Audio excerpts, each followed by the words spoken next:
बिस्मिल्लाहिर्रहमानिर्रहीम। तो स्टूडेंट्स, हमने बात शुरू की थी केमिकल कोऑर्डिनेशन चैप्टर की, जिसमें हमने पिट्यूटरी ग्लैंड के बारे में बात की थी कि पिट्यूटरी ग्लैंड से टोटल 9 हार्मोन सीक्रेट होते हैं। उनमें से अब हम एक एक हार्मोन को डिटेल से एक्सप्लेन करेंगे। तो आप लोग के पास पोस्टीरियर पिट्यूटरी से 2 हार्मोन सीक्रेट होते थे। उनमें एक ऑक्सीटोसिन था और दूसरा एडीएच था। तो सबसे पहले अगर मैं उसमें से ले लूँ ऑक्सीटोसिन, ऑक्सीटोसिन तो ऑक्सीटोसिन एक पेप्टाइड हार्मोन है जो 9 अमाइनो एसिड से बना है। पेप्टाइड हार्मोन है जो 9 अमाइनो एसिड से बना है। अमाइनो एसिड से बना है। ऑक्सीटोसिन का मेन रोल तो फीमेल में है, लेकिन इसका मेल में भी थोड़ा सा रोल है।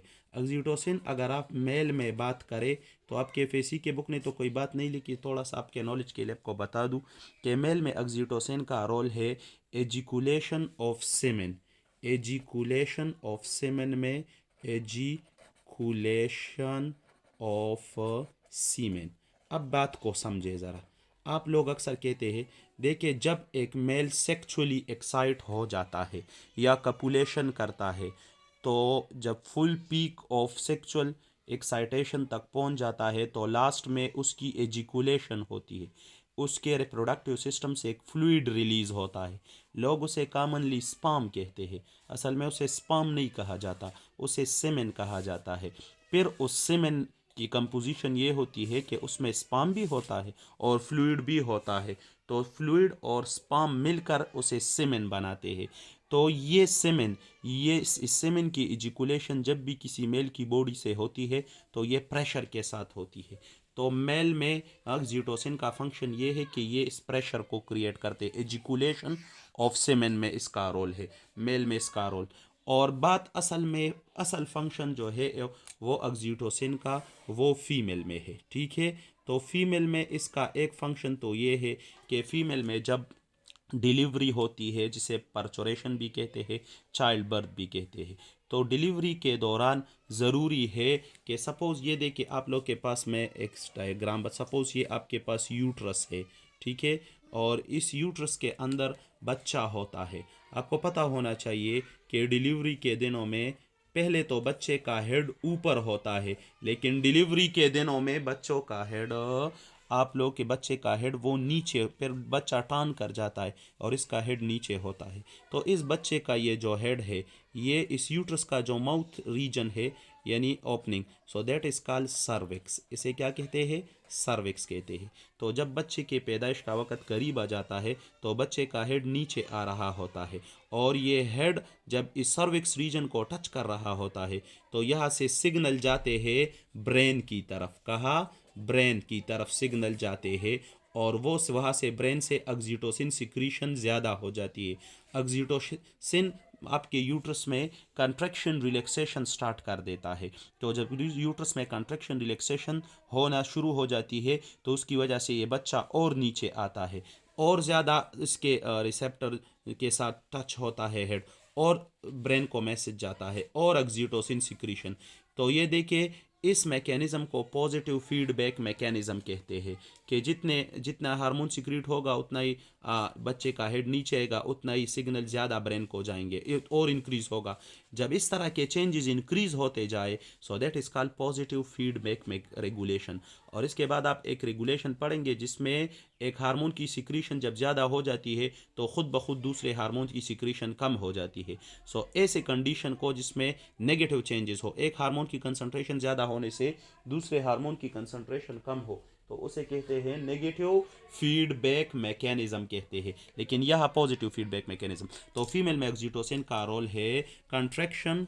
आप लोगों के पास इनकी increase the contraction, increase the contraction of uterus, increase the contraction of uterus, और thus help in डिलीवरी। तो उसकी वजह से डिलीवरी में आसानी हो जाती।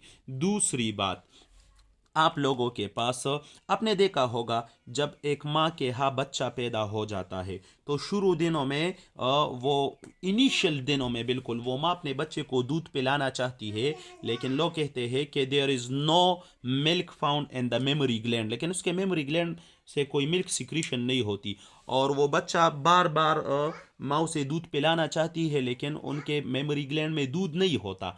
तो असल में मिल्क होता है वहाँ पर, लेकिन इसे एजिकुलेट करने की ज़रूरत है, बाहर निकालने की। तो इसे बाहर निकालने के लिए एक स्ट्रॉन्ग मस्कुलर रिस्पॉन्स की ज़रूरत है। और ये स्ट्रॉन्ग मस्कुलर रिस्पॉन्स, इसमें किसका रोल है? तो इसमें आप लोगों के पास ऑक्सीटोसिन का रोल है। जब ये बच्चा माँ का दूध पीना शुरू कर देता है तो वहाँ से कुछ सिग्नल ब्रेन की तरफ चले जाते हैं मेमोरी ग्लैंड से, और ब्रेन फौरन ऑक्सीटोसिन सिक्रीशन ज़्यादा कर देता है। और ऑक्सीटोसिन फिर क्या करता है? एजिकुलेशन ऑफ मिल्क में रोल अदा करता है। एजिकुलेशन ऑफ मिल्क। तो ब्रेन के आप लोग के पास यहाँ पर ऑक्सीटोसिन के फीमेल में दो रोल है, एक तो डिलीवरी में रोल है और एक दूसरा आप लोग के पास एजिकुलेशन ऑफ मिल्क। अगर सपोज डिलीवरी के दौरान फीमेल में डिफिशेंसी ऑफ ऑक्सीटोसिन हो, अगर किसी फीमेल में डिफिशेंसी ऑफ ऑक्सीटोसिन हो, तो डॉक्टर मुश्ताक बायोकेमिस्ट्री बुक में इस पे एक एक्सपेरिमेंट लिखा है कि एक्सपेरिमेंट किया गया कि एक माउस के अंदर ऑक्सीटोसिन सिक्रीशन को ब्लॉक कर दिया गया। तो उस माउस, और वो प्रेग्नेंट माउस था, तो उसमें डिलीवरी नहीं हो रही थी। तो ऑक्सीटोसिन के बगैर कभी डिलीवरी नहीं हो सकती, क्योंकि कंट्रैक्शन ऑफ यूट्रस ना होगा, और कंट्रैक्शन ऑफ यूट्रस ना होगा तो डिलीवरी ना होगी। तो अगर डिफिशिएंसी ऑफ ऑक्सीटोसिन आ जाए तो फिर मजबूरन हम उसे एक इंजेक्शन लगाते एक फीमेल को, जिसे पायटोसिन कहते हैं। क्या? पायटोसिन इंजेक्शन लगाया जाता है डिफिशिएंसी ऑफ ऑक्सीटोसिन की कंडीशन में। ये पायटोसिन इंजेक्शन है आप लोग के पास, क्या है? ये एक इंजेक्शन है। और असल में ये क्या है? ये ऑक्सीटोसिन हार्मोन ही होते हैं। क्या होते हैं? ऑक्सीटोसिन। नाम सिर्फ पायटोसिन है। लेकिन अगर फिर भी फीमेल की डिलीवरी ना हो तो मजबूरन पे सी सेक्शन करते हैं। बात की समझ आ गई? तो ये था ऑक्सीटोसिन का रोल। मेल में भी है, बहुत थोड़ा रोल है मेल में, अगर चाहे कुछ लोग इसे मानने के लिए तैयार भी नहीं है, लेकिन ये थोड़ा सा रोल डिस्कस हो चुका है, और फीमेल में इसका मेन रोल है। दूसरा जो हमारे पास हार्मोन है वो है एडीएच। एडीएच मीन आपको पता है, anti diuretic hormone. Diuretic hormone. इसे एंटी डायूरेटिक हार्मोन क्यों कहते हैं, पहले इसे समझे। एडीएच एंटी, एंटी अपोजिट, जो डिक्रीज करे। डायोरेटिक डायोरेसिस से निकला है, यूरिनेशन। तो एडीएच की वजह से आप लोगों के पास यूरिन की कंसंट्रेशन कम होती है, इस वजह से इसको एंटी डायोरेटिक हार्मोन कहते हैं। अब एडीएच की वजह से कैसे यूरिन की कंसंट्रेशन कम हो जाती है, तो पहले इस बात को समझे कि एडीएच का असल रोल क्या है। तो देखिए बेटा, जब भी आप लोगों के पास आपके ब्लड में, सपोज मैं एक मैकेनिज्म बता रहा हूं, ये आपका आपके ब्लड वेसल है, आपका ये इसमें ब्लड है, और ब्लड में डिफिशिएंसी ऑफ वाटर आ जाए, जब पानी की कमी आ जाए, मिसाल के तौर पर आप पानी कम पीते हैं, इस तरह रमज़ान में आपके बॉडी में पानी की कमी आ जाए, तो आयंस की कंसंट्रेशन ज़्यादा होती है और पानी की कमी होती है, तो आप लोग के पास आप एडीएच की मतलब ये पानी की कमी और आयन की कंसंट्रेशन ज़्यादा होना, इसे डिटेक्ट कर लेता है। ये ब्लड जब गुजर रहा होता है हाइपोथैलेमस, सपोज ये हाइपोथैलेमस है, ये ब्लड जब गुजर रहा होता है हाइपोथैलेमस से, तो हाइपोथैलेमस में कुछ रिसेप्टर होते हैं। ये देखिए, ये हाइपोथैलेमस है। जब हाइपोथैलेमस से गुजर रहा होता है ये ब्लड, और इस ब्लड में आप लोगों के पास डिफिशिएंसी ऑफ वाटर है। क्या है? Deficiency of water. तो आयंस की कंसंट्रेशन ज़्यादा होगी यानी, तो इसे डिटेक्ट करेगा। हाइपोथैलेमस में कुछ रिसेप्टर होते हैं जो इसे डिटेक्ट कर देते हैं, उसे ऑस्मो रिसेप्टर कहते हैं। ऑस्मो रिसेप्टर वो डिटेक्ट कर लेते हैं कि ब्लड में तो पानी की कमी है और आयंस की ज़्यादती है, तो इसका बीपी पे बहुत बड़ा असर पड़ेगा, बीपी डिक्रीज होगी और मसला बन सकता है। तो हाइपोथैलेमस फौरन मैसेज दे देता है पोस्टीरियर पिट्यूटरी को।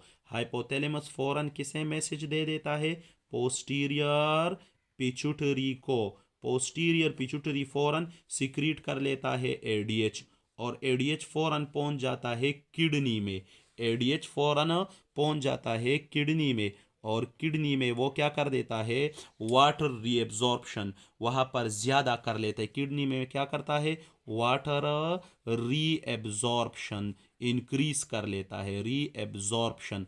और इस तरह आपके ब्लड में वाटर की कंसंट्रेशन वो फुलफिल हो जाती है, वो नॉर्मल हो जाती है। लेकिन किस तरह एडीएच किडनी में जाकर वाटर रीएब्जॉर्प्शन करता है, तो इसका अपना एक अलग मैकेनिज़्म है।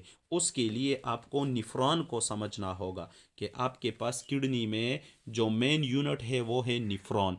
आप लोगों ने सुना होगा कि किडनी में जो किडनी का जो मेन यूनिट है फंक्शनल, वो निफ्रॉन है। और आपने ये भी सुना होगा कि निफ्रॉन के कुछ पार्ट्स होते हैं। सपोज़ ये बोमेन कैप्सूल है, ये कप लाइक स्ट्रक्चर, फिर प्रोक्सिमल कन्वोलेटेड ट्यूब्यूल पीसीटी, फिर आप लोगों के पास लूप ऑफ हेनले होता है, और फिर उसके बाद डीसीटी डिस्टल कन्वोलेटेड ट्यूब्यूल, और ये कलेक्टिंग डक्ट, ये आपने सुना भी होगा, ठीक है।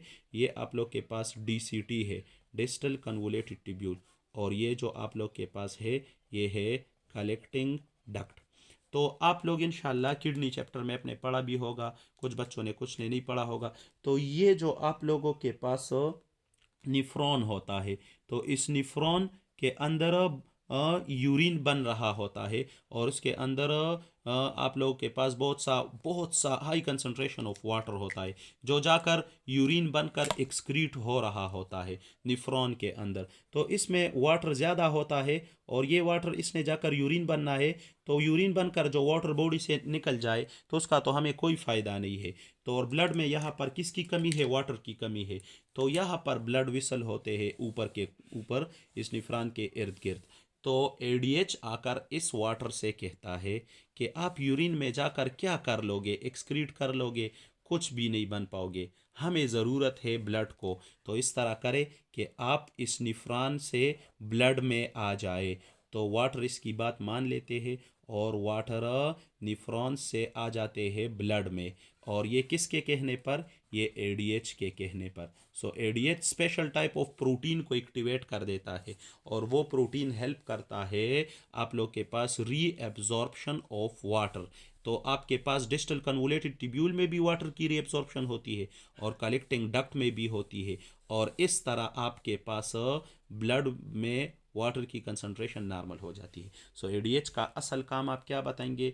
एडीएच आप लोगों के पास इंक्रीज द वाटर रीएब्जॉर्प्शन। ये देखिए, एडीएच का असल फंक्शन क्या है? एडीएच क्या करता है? Increase increase the water reabsorption. Water reabsorption याद रखिए, डाइजेस्टिव सिस्टम में जब कोई चीज़ एब्जॉर्ब होता है उसके लिए सिंपल एब्जॉर्प्शन वर्ड यूज़ होता है। लेकिन आप लोगों के पास किडनी निफ्रॉन में जब भी कोई चीज़ एब्जॉर्ब होता है उसे री एब्जॉर्प्शन, क्योंकि ये चीज़ पहले डाइजेस्टिव सिस्टम में एब्जॉर्ब हो चुकी थी, अब दूसरी मरतबा निफ्रॉन में फिर एब्जॉर्ब हो रही, so that is called reabsorption. तो reabsorption of water, ADH increase the reabsorption of water. एन कौन से रीजन में? In DCT and collecting duct, DCT और कलेक्टिंग डक्ट। अगरचा इसका रोल लूप ऑफ हेनले में भी है। लूप ऑफ स्पेशली आप इंशाल्लाह किडनी चैप्टर में पढ़ेंगे, जो आप लोगों के पास जस्टा मेडुलरी निफ्रॉन होते हैं उनका लॉन्ग लूप ऑफ हेनले होता है, वो फिर आप लोग के पास वाटर रीअब्जॉर्प्शन बहुत ज़्यादा करता है, ठीक है। तो ये आप लोग के पास एडीएच का एक फंक्शन हुआ कि वाटर रीअब्जॉर्प्शन इंक्रीज करता है, और आप लोग के पास जब वाटर रीअब्जॉर्प्शन इंक्रीज कर लेता है तो उसकी वजह से तस maintain the blood the water concentration in blood. तो क्या कर लेता है? Maintain water concentration in blood, water concentration in blood, blood में वाटर की कंसंट्रेशन को नॉर्मल रखता है। तस मेंटेन द बीपी, क्योंकि पानी, ब्लड में पानी की कमी की वजह से बीपी भी डिक्रीज होता है, इसका असर होता है बॉडी पे। तो इस वजह से ये वाटर की कंसंट्रेशन को कम कर देता है, और तस maintain the BP, maintain the BP. तो बीपी को मेंटेन रखने भी इसका बहुत बड़ा रोल है। एक दूसरा फंक्शन एडीएच का, ADH is also called vasopressin, इसको दूसरा नाम भी कहा जाता है वेजोप्रेसिन, और ये बहुत कॉमन नेम है एडीएच का, वेजोप्रेसिन। देखिए बायो में एक चीज का ख्याल रखिए, इसमें वर्ड से ही पता लगाया करे। वेजो कहते हैं ब्लड विसल को, वेजो कहते हैं ब्लड विसल को, वेजो कंस्ट्रक्शन, वेजो डायलेशन, और प्रेसिन कहते हैं प्रेस करने को, प्रेस करना। तो आप लोगों के पास जब आप ब्लड वेसल को प्रेस करते हैं, नैरो करते हैं, तो उसकी वजह से बीपी इंक्रीज हो जाता है। सो एडीएच का एक फंक्शन ये भी है, जब आपकी बीपी बहुत कम हो जाती है तो एडीएच सिक्रीशन स्टार्ट हो जाता है, और एडीएच फिर जाकर क्या कर देता है, एडीएच काज वेजो कंस्ट्रक्शन, क्या, वेजो कंस्ट्रक्शन, यानी ब्लड वेसल को कंस्ट्रक्ट करना, नैरो करना, तंग करना, और उसकी वजह से बीपी इंक्रीज हो जाता है अप टू नॉर्मल। बीपी क्या हो जाता है, इंक्रीज हो जाता है अप टू नॉर्मल। तो एडीएच को वेजोप्रेसिन बी कहते हैं, और ये इसका दूसरा फंक्शन है कि ये क्या करता है, बीपी को थोड़ा इंक्रीज कर लेता है। ठीक है, ये तो आप लोगों के पास पोस्टीरियर पिट्यूटरी के दो हार्मोन के फंक्शन थे। ठीक है, अब आप लोग के पास मिडल लूप से जो हार्मोन सिक्रीट होता है जिसका नाम है एमएसएच। तो MSH mean melanocyte stimulating hormone. Second year के स्टूडेंट इस टॉपिक को बहुत गौर से इसलिए सुने कि टॉपिक यहाँ पर इस चैप्टर में एमएसएच के बारे में बहुत थोड़ी बातें हैं, लेकिन मैं बहुत 4-5 चैप्टरों से कीमती बातें कलेक्ट करके आप लोग को दूंगा। MSH mean melanocyte stimulating hormone, melanocyte stimulating hormone, stimulating hormones. तो एक बात गौर से सुने, हमारे और आपके स्किन में सपोज कुछ सेल, हमारे और आपके स्किन का कलर जो है ये एक केमिकल की वजह से होता है, उस केमिकल का नाम है मेलानिन। हमारे और आपके स्किन का ये जो डार्क कलर है ये एक केमिकल की वजह से होता है, उस केमिकल का नाम है मेलानिन। और वो मेलानिन हमारे और आपके स्किन में एक स्पेशल टाइप ऑफ सेल में पैदा होता है, उस सेल का नाम है मेलानोसाइट। सपोज ये जो सेल मैंने बना लिया तो ये मेलानोसाइट है, क्या है, मेलानोसाइट। ये हमारे और आपके स्किन में होता है, और इस मेलानोसाइट में बनता है मेलानिन, और मेलानिन की वजह से हमारे स्किन का कलर डार्क होता है। लेकिन ये मेलानिन कैसे बनता है, इसका मैकेनिज्म आपके इस चैप्टर में नहीं है, तो मैं बहुत और चैप्टरों से आपको बता रहा हूँ कि ये कैसे बनता है। असल में होता ये है कि आपके इस मेलानोसाइट सेल में पहले होता है एक अमाइनो एसिड जिसका नाम है फिनाइल एलेनिन। मैं अक्सर हर लेक्चर में कहा करता हूँ कि आप अमाइनो एसिड को याद कर ले, 20 अमाइनो एसिड को याद कर ले। फिनाइल एलेनिन ये एक अमाइनो एसिड है, इस पे एंजाइम एक्ट करके इसे चेंज कर देता है एक दूसरे केमिकल में, उस केमिकल का नाम है थायरोसिन। थायरोसिन भी one of the most important amino acid है। फिनाइल एलेनिन से थायरोसिन बनता है, और थायरोसिन से फिर बन जाता है मेलानिन। क्या बन जाता है, मेलानिन। तो फिनाइल एलेनिन से जो थायरोसिन बनता है, यह बायो में कोई भी रिएक्शन बगैर एंजाइम के नहीं होता। तो यहाँ पर जो एक एंजाइम यूज होता है उस एंजाइम का नाम है phenylalanine hydroxylase enzyme. Phenylalanine hydroxylase enzyme, hydroxylase enzyme. और ये आप क्रोमोसोम एंड डीएनए में पढ़ भी चुके होंगे। ठीक है, अब और इस आपको ये भी पता है कि इस एंजाइम की कमी की वजह से फिनाइल केटोनूरिया डिजीज प्रोड्यूस होती है, यानी वो पाई जाती है, और वो आप लोग के पास ऑटोसोमल रिसेसिव डिजीज है। तो फिनाइल एलेनिन को थायरोसिन में कन्वर्ट करने के लिए फिनाइल एलेनिन हाइड्रॉक्सिलेज एंजाइम की ज़रूरत है। लेकिन थायरोसिन को फिर मेलानिन में कन्वर्ट करने के लिए एक दूसरे एंजाइम की ज़रूरत है जिसे कहते हैं थायरोसिनेज एंजाइम। आपने अगर इनहेरिटेंस चैप्टर पढ़ा हो और या न पढ़ा हो तो उसमें पढ़ लेंगे कि skin colour is control by 3 gene and which the gene B are responsible. उसमें जो जीन बी होता है, जीन बी, वो टॉपिक अभी उठाकर आप देख सकते हैं अपने बुक में। Gene B are responsible for tyrosinase enzyme, और फिर थायरोसिनेज से बन जाता है, यानी थायरोसिनेज की हेल्प से फिर मेलानिन बन जाता है। And the melanin are responsible for the dark colour of the body, responsible for dark colour of body, dark colour of body. अब इस सारे पाथवे को कौन रेगुलेट करता है, एमएसएच हार्मोन। तो एमएसएच क्या करता है, MSH are responsible for the melanin production and thus control the body skin colour. तो एमएसएच क्या है आप लोग के पास, रिस्पॉन्सिबल फॉर मेलानिन प्रोडक्शन, इस सारे पाथवे को रेगुलेट करता है। मेलानिन प्रोडक्शन, तो ये है एमएसएच। ये एमएसएच की कंसंट्रेशन प्रेग्नेंट फीमेल में अक्सर ज़्यादा हो जाती है। तो अक्सर प्रेग्नेंट फीमेल के एब्डोमेन रीजन पे ब्लैक स्पॉट्स प्रोड्यूस हो जाते हैं, ये एमएसएच की कंसंट्रेशन ज़्यादा हो जाती है। तो ये था आप लोग के पास मेलानोसाइट स्टिमुलेटिंग हार्मोन का रोल, कि वो आकर इसको मेलानोसाइट स्टिमुलेटिंग हार्मोन इसलिए कहते हैं कि ये हार्मोन आकर मेलानोसाइट सेल को एक्टिवेट करता है और इसमें इस पाथवे को रेगुलेट करता है, कि ज़रूरत पड़ने पे तेज़ कर देता है, फिर स्लो हो जाता है। तो इस पाथवे को चलाने के लिए एमएसएच ज़रूरी है, इस वजह से इसको मेलानोसाइट स्टिमुलेटिंग हार्मोन कहते हैं। तो ये आप लोग के पास पोस्टीरियर पिट्यूटरी, मिडिल पिट्यूटरी के दो यानी हार्मोन हो गए। ये एमएसएच मैंने बताया था, ये मिडिल पिट्यूटरी से सीक्रेट होता है। इसके बाद हम एंटीरियर पिट्यूटरी के कुछ हार्मोन की बात करेंगे इंशाल्लाह। Thank you so much.